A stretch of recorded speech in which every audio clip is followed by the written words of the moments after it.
अस्सलामुअलैकुम बिस्मिल्लाहिर्रहमानिर्रहीम। आज की हमारी वीडियो का टॉपिक है क्रैमर्स रूल। लास्ट टाइम हम लोगों ने इन्वर्जन मेथड सीखा था। इन्वर्जन मेथड या फिर हम उसको बोल सकते हैं solution of simultaneous equation using matrices. तो हम इन्वर्जन मेथड के थ्रू भी वैल्यूज़ अननोन जो हमारे वेरिएबल्स थे एक्स वाई उनकी वैल्यूज़ फाइंड आउट कर सकते थे। आज हम लोग एक नया मेथड सीखने जा रहे हैं जिसका नाम है Cramer's rule. Cramer rules for solving Cramer's rule for solving two equations in two variable is as under. Consider the following system of simultaneous equations for two unknowns. अच्छा जी, बिल्कुल वैसे ही जैसे इन्वर्जन मेथड के अंदर हमें साइमल्टेनियस इक्वेशंस दी जाती थी, यहाँ पर भी हमें साइमल्टेनियस इक्वेशन दी जाएंगी। लेट्स सपोज वो फर्स्ट इक्वेशन है हमारे पास a1x plus b1y is equals to c1 और दूसरी इक्वेशन है हमारे पास a2x plus b2y is equals to c2। मैंने ये लास्ट टाइम भी बताई थी कि ये वेरिएबल के आगे जो भी वैल्यू है ये इसका कोफिशिएंट है। मतलब ये x वेरिएबल है, इसके आगे यहाँ पे कोई भी नंबर होगा वो उसका कोफिशिएंट है।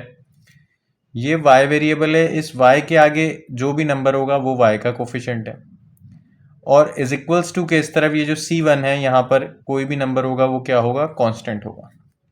सेम ये चीज़ यहाँ पर है, ये कोफिशिएंट है, ये कोफिशिएंट है, ये x का कोफिशिएंट है, ये y का कोफिशिएंट है और ये इस इक्वेशन का कांस्टेंट है। अब आपको जब दो इक्वेशंस दी जाएं, साइमल्टेनियसली इक्वेशंस दी जाएं, तो उनको किस तरीके से हम लोग सॉल्व करें। We define the determinants. हम तीन तरह के डिटर्मिनेंट्स बनाएंगे, ठीक है, और उनको फाइंड आउट करेंगे। किस तरीके से करेंगे समझिएगा। सबसे पहला वाला जो डिटर्मिनेंट बनेगा वो डिटर्मिनेंट ऑफ कोफिशिएंट्स होगा, जिसके अंदर इन इक्वेशंस के सिर्फ कोफिशिएंट्स लिए जाएंगे और उसको हम डी कहेंगे। ये ओरिजिनल डिटर्मिनेंट है डी। तो इसके अंदर कोफिशिएंट्स पुट करते हैं, ये रहा a1, ये b1, ये a2, ये b2। ये डिटर्मिनेंट किसका डिटर्मिनेंट है, कोफिशिएंट्स का, क्योंकि देखिए मैंने सिर्फ कोफिशिएंट्स लिए a1 b1 a2 b2। अच्छा, दूसरा डिटर्मिनेंट हमारा बनेगा कोफिशिएंट ऑफ x, उसमें रिप्लेस हो जाएंगे बाय कांस्टेंट नंबर। अब देखें इस चीज को, देखिएगा ये ओरिजिनल हमारा डिटर्मिनेंट है कोफिशिएंट वाला। x के कोफिशिएंट कौन से हैं, a1 a2। तो a1 a2 अब रिप्लेस कर दिए जाएंगे किससे, c1 c2 से। मतलब अब जो कोफिशिएंट, अब जो हमारा डिटर्मिनेंट बनेगा dx वाला, उसको dx से डिनोट कर रहे हैं। dx से इसलिए डिनोट कर रहे हैं क्योंकि इसमें x वाले जो कोफिशिएंट है, x के कोफिशिएंट a1 a2 थे, वो a1 a2 को हटा के मैंने क्या पुट कर देना है, c1 c2। मतलब c1 c2 को रिप्लेस कर दूंगा मैं, coefficient c1 c2 a1 a2 को रिप्लेस कर दिया मैंने c1 c2 से। अच्छा, इसके बाद हमारे पास यहाँ पे मैंने लिखा है coefficient of x are replaced by constants. x के ये वाले कोफिशिएंट a1 a2 को मैंने रिप्लेस कर दिया कांस्टेंट से, तो c1 c2 से रिप्लेस किया, b1 b2 as it is रहा। अब बिल्कुल इसी तरह dy में क्या होगा, कोफिशिएंट ऑफ x ऐसे ही रहेंगे और कोफिशिएंट ऑफ y यानी कि b1 b2, coefficient of y इनको रिप्लेस कर देंगे हम कांस्टेंट से c1 c2 से। वापस बताता हूं, पहले वाले डिटर्मिनेंट ओरिजिनल डिटर्मिनेंट है कोफिशिएंट्स का, जिसमें a1 b1 a2 b2 आपने लिया।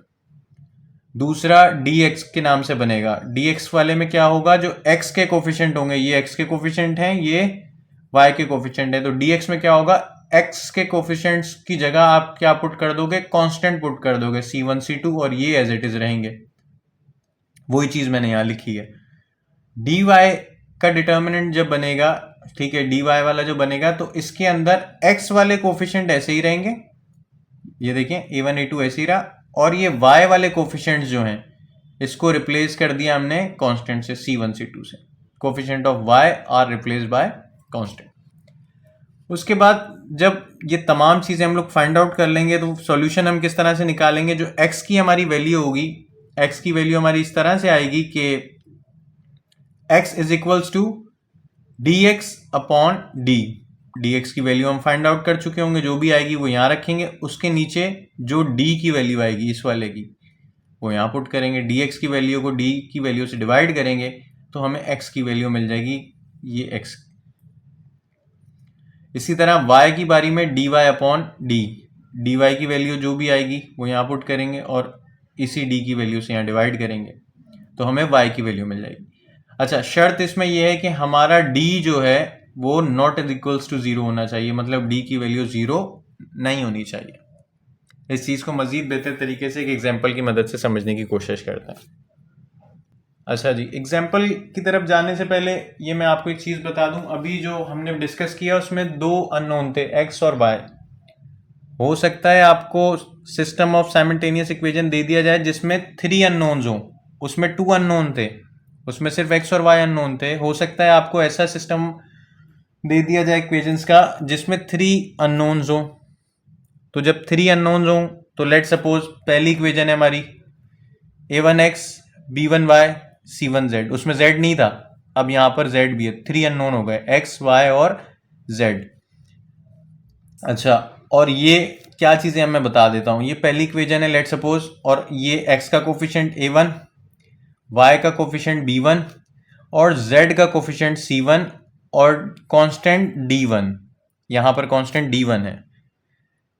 इसके बाद सेम यही चीज़ यहाँ पर अगर हम देखें तो यहाँ पर आप देख सकते हैं कि सेकंड इक्वेशन में x का कोफिशिएंट a2, y का कोफिशिएंट b2 और z का कोफिशिएंट c2 है हमारे पास, और यहाँ पर जो चीज़ हमारे पास कांस्टेंट है वो है d2। इसी तरह थर्ड इक्वेशन है, थर्ड इक्वेशन में x का कोफिशिएंट a3, y का कोफिशिएंट b3 और z का कोफिशिएंट c3 है, और यहाँ पे कांस्टेंट d3। मतलब नंबर ऑफ 3 अननोन्स जब हमारे पास हों, let suppose x, y, z, पिछले सिस्टम में हमारे पास सिर्फ x और y थे और कांस्टेंट c1 c2 थे, मगर अब यहाँ पे नंबर ऑफ अननोन 3 है, x, y और z है, और यहाँ पर हमने कांस्टेंट्स को डिनोट किया है d1, d2 और d3 से।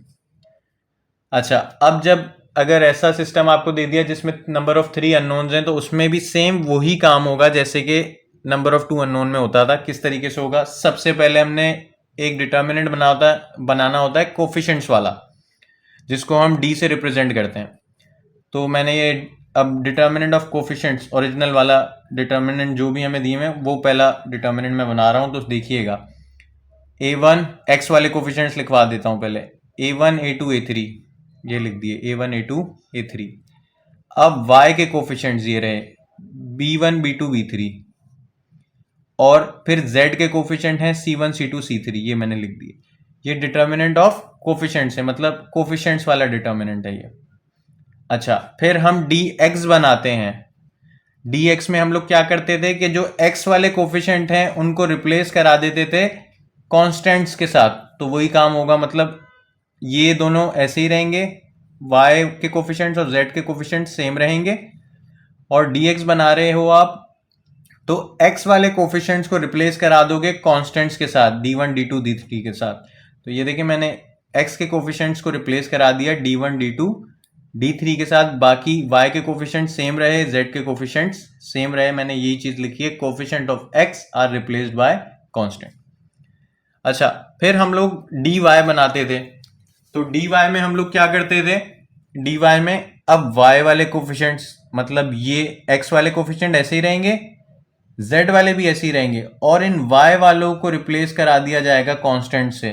तो ये कुछ इस तरह का बनेगा हमारे पास, a1 a2 a3, ये देखें x के कोफिशिएंट ऐसे ही रहे, z वाले c1 c2 c3 ऐसे ही रहे, और जो y के कोफिशिएंट्स थे b1 b2 b3, उनकी जगह मैंने क्या पुट कर दिया, d1 d2 d3, मतलब कांस्टेंट्स पुट कर दिए। ठीक है जी, और वही चीज मैंने यहाँ लिखी है कि कोफिशिएंट ऑफ y, यानी कि y के कोफिशिएंट्स को मैंने रिप्लेस करा दिया है, मतलब b1 b2 b3 को रिप्लेस करा दिया है कांस्टेंट से, d1 d2 d3, मतलब इनकी जगह पे मैंने ये वाले कांस्टेंट्स पुट कर दिए। अब बिल्कुल सेम dz बनाते हैं। पहले हम लोग dx और dy बनाते थे क्योंकि हमें सिर्फ 2 नंबर ऑफ अननोन्स दिए होते थे, मगर इस दफ़ा हमें 3 नंबर ऑफ अननोन्स दिए हुए हैं, तो हम dz भी बनाएंगे। और dz के अंदर अब क्या होगा, dz में ये होगा कि x के कोफिशिएंट ऐसे ही रहेंगे, y के कोफिशिएंट्स भी ऐसे ही रहेंगे, और ये जो z वाले कोफिशिएंट्स हैं इनकी जगह क्या पुट कर दोगे, यानी कि C1 C2 C3 की जगह आप पुट कर दोगे D1 D2 D3। तो ये देखिए कुछ इस तरह का इसका बनेगा। dz वाला हमारा डिटर्मिनेंट x के कोफिशिएंट ऐसे ही रहे A1 A2 A3, y के कोफिशिएंट भी यहाँ पर ऐसे ही रहे B1 B2 B3, और z के कोफिशिएंट्स की जगह मैंने यहाँ क्या पुट कर दिया D1 D2 और D3।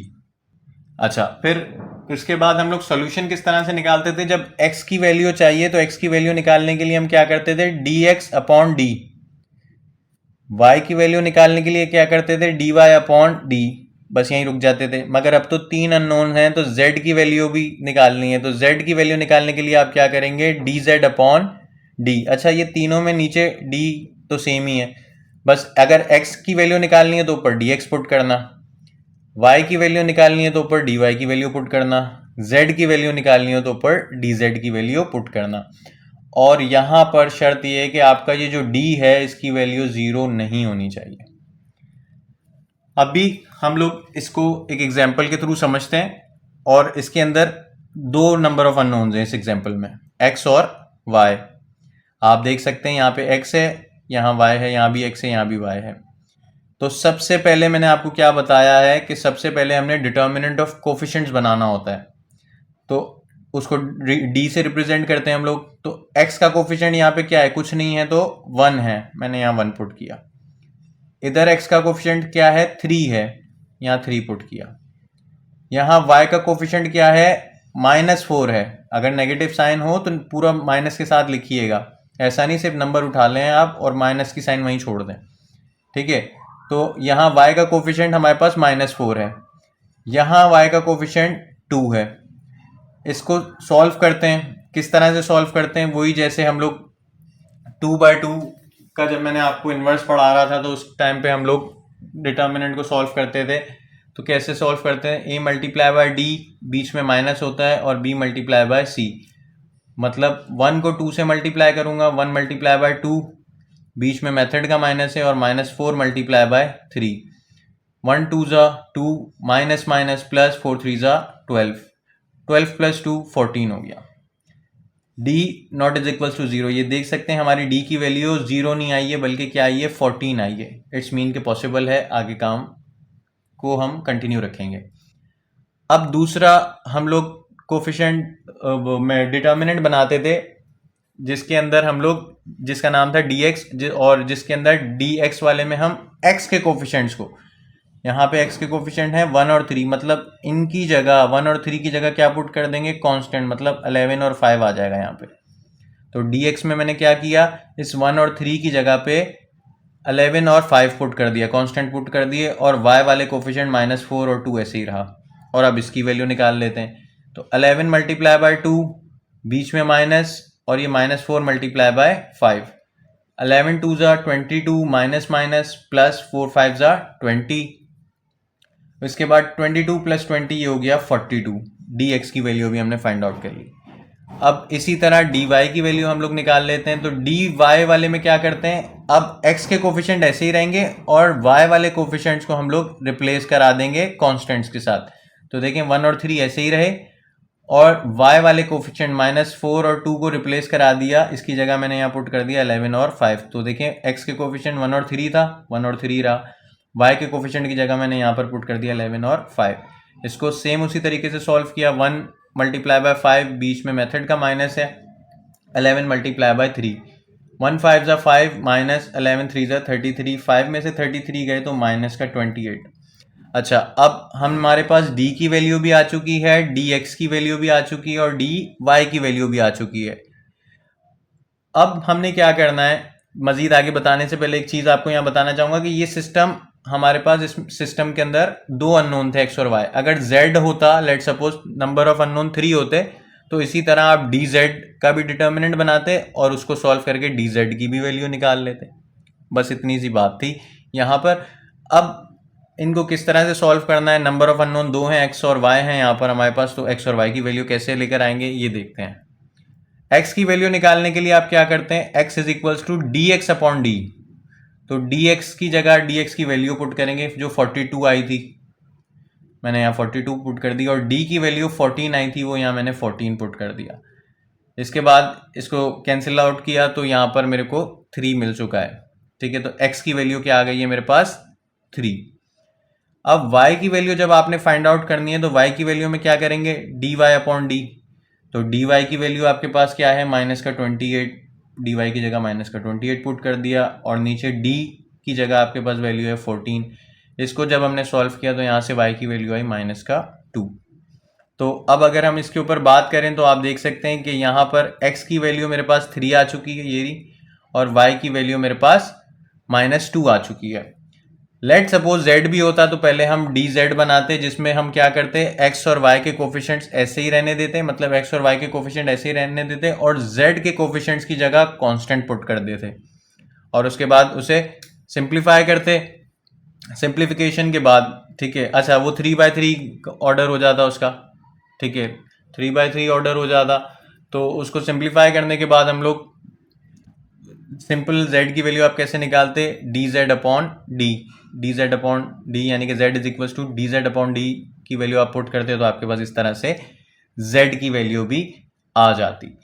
आई होप कि आप लोगों को ये चीज़ समझ आई होगी, मगर फिर भी किसी चीज़ में कन्फ्यूजन होती है तो आप कमेंट सेक्शन के अंदर कमेंट करके पूछ सकते हैं। हमने यहाँ पर नंबर ऑफ टू अननोन्स वाला जो है केस इसलिए डिस्कस किया क्योंकि आपकी बुक के अंदर यही ज़्यादातर पूछा गया है।